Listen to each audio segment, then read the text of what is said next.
batas pantai. Iya. Jadi Jawa 3 mil, selebihnya itu pelayaran internasional. Akibatnya kota-kota pesisir pantai perbatasan itu ada di Jakarta, Surabaya, Medan. Itulah kawasan perbatasan Belanda dulu. Aha. Sekarang ini kan seluruhnya ya Pak ya? Kalau sekarang menjadi tertutup, Iya. ya seluruhnya Indonesia tertutup dari Sabang, Sampai Batam, Merauke ini sudah Natuna, tidak ada lagi di tidak ada sela-sela lagi itu. Jadi seluruh laut di antara pulau-pulau di dalam pulau-pulau itu semuanya adalah wilayah kesatuan Indonesia. Ini menguntungkan atau bagaimana? Atau itu kurang sangat menguntungkan. Karena, baik, baik. 1 menit sebelum kita break, Pak Narto. Ya. Dilihat dari potensi yang sangat tinggi yang disebut Pak Alim tadi. Ini aplikasi ke depan tahun 2012 kita memulai ini. Mana yang menjadi prioritas? Begini, kalau kita bicara ada 39 lokasi prioritas, 11 ada di kawasan perbatasan laut. Jadi memang kami ada skala prioritas untuk kawasan perbatasan laut karena ini yang sangat strategis. Kami targetkan Sebatik. Pulau Sebatik ini yang lagi top nih, Pulau Sebatik. Pulau Sebatik ini khusus untuk kawasan perbatasan laut. Target utama adalah Pulau Sebatik. Kenapa? Karena interaksi ekonomi masyarakat di Pulau Sebatik sehari-hari ke negara tetangga, yaitu Malaysia, di Tawau. Ini menjadi target. Saya sependapat dengan Pak Alim bahwa kawasan perbatasan adalah beranda depan, bukan beranda belakang, beranda depan, pintu. Justru ini yang harus dipercantik, diolah dengan baik ya? Kita harus merubah mindset kita. Yang dahulu kawasan perbatasan adalah beranda belakang, inward looking ya. Kita harus rubah menjadi outward looking. Kalau sudah beranda depan, pasti ini adalah gerbang pintu negara, masuk. Iya. Gitu. Nah, kedekatan suatu negara dengan negara tetangga bukan hambatan, tapi ada peluang yang cukup besar.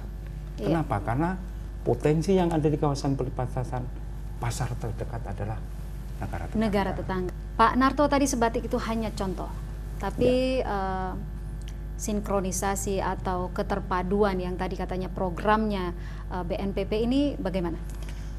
Ini ya Bu, jadi memang untuk bagaimana akselerasi terhadap pengelolaan batas wilayah negara dan kawasan perbatasan akan bisa segera terrealisasi, harus ada loncatan kebijakan.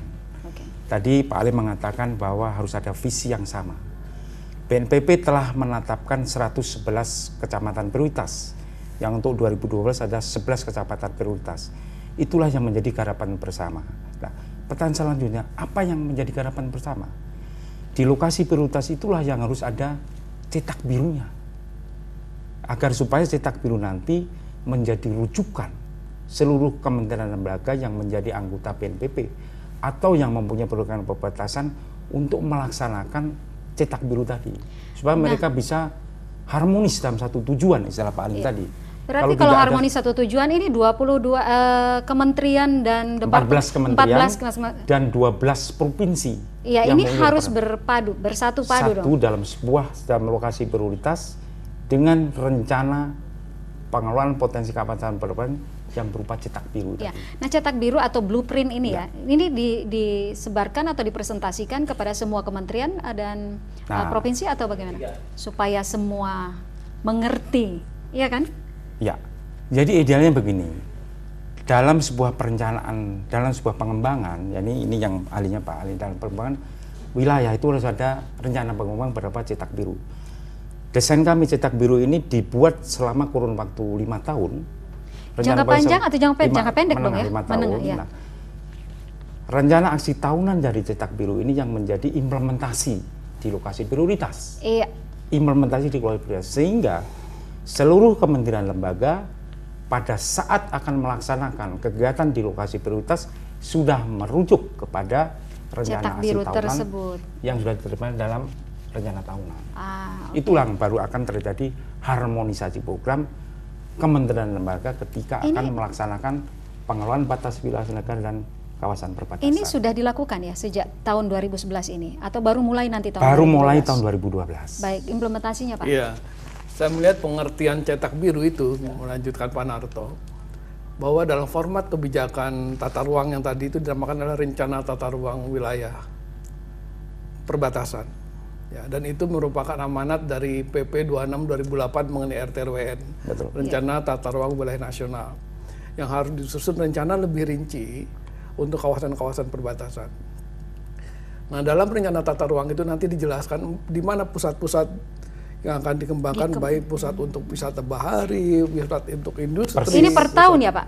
Per tahun nanti implementasi? Ya, rencana aksinya per tahun. Per tahun. Dan bagaimana lokasi-lokasi prioritas tadi yang 111 itu terintegrasi dengan pusat-pusat kegiatan strategis nasional. Ya. Jaringan jalannya di mana, suplai airnya di mana, dan sebagainya.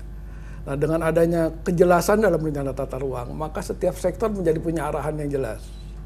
Akan membangun apa, di mana, dan kapan. Ya, baik yang wisata bahari di laut, baik yang di darat juga. Dan pariwisatanya tentu yang tadi. Dan pariwisatanya tentu akan